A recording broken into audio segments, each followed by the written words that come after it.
అసలైతే నిన్న వీడియోనే పెట్టలేదనమాట. ఎందుకక్కా అని అడగతారేమో! సండే గదా! అట్లా గడిచిపోయిందనమాట. సండే అట్లా గడిచిపోయింది. సాయంత్రం గుర్తొచ్చింది నాకు వీడియో ఏదన్నా పోస్ట్ చేసుంటే బాగుండేదేమో అని. ఫోన్‌లో ఒక్కప్పుడు వీడియోలుండాయిరా సామి! నాకు ఎడిట్ చేసే ఓపిక లేకుండా, వాయిస్ ఓవర్ ఇచ్చే ఓపిక లేకుండా అయితే నేను వీడియోస్ పెట్టట్లేదనమాట. సో, ఈరోజైనా పెడదామని మధ్యాహ్నం దాకా సరిపోయింది. ఇంకిప్పుడైనా పెడదామని లిటరల్లీ 2:30 అవుతాంది ఇప్పుడు టైము. ఇప్పుడు వాయిస్ ఓవర్ చెప్తా ఉన్నాననమాట. ఇది ఇంక ఎడిట్ చేసేసాను. ఈ వీడియో అయితే వచ్చేస్తుందనమాట.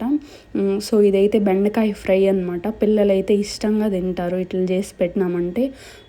ఎట్లా అంటే ఒక ప్యాన్ తీసుకొని ఆయిల్ వేసి ఉద్దిపప్పు, ఆవాలు వేసేసుకొని ఒక చిన్న పచ్చిమిర్చి యాడ్ చేసుకొని అందులోనే వెల్లుల్లి కొంచెం, కరివేపాకు కొంచెం వేసేసుకోవాలి. ఇంకా మనం కట్ చేసి పెట్టుకున్న బెండకాయలు అయితే వేసి ఉప్పు, పసుపు వేసేసుకొని బాగా ఫ్రై చేసుకోవాలన్నమాట.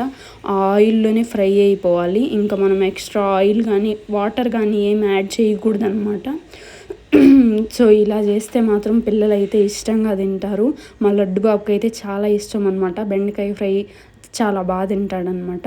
సో, మీరు కూడా ఒకసారి ట్రై చేసి కామెంట్ సెక్షన్లో చెప్పండి ఎలా వచ్చిందో. మన ఛానల్ ఫస్ట్ టైం చూస్తుంటే సబ్స్క్రైబ్ చేసుకోండి ఫ్రెండ్స్.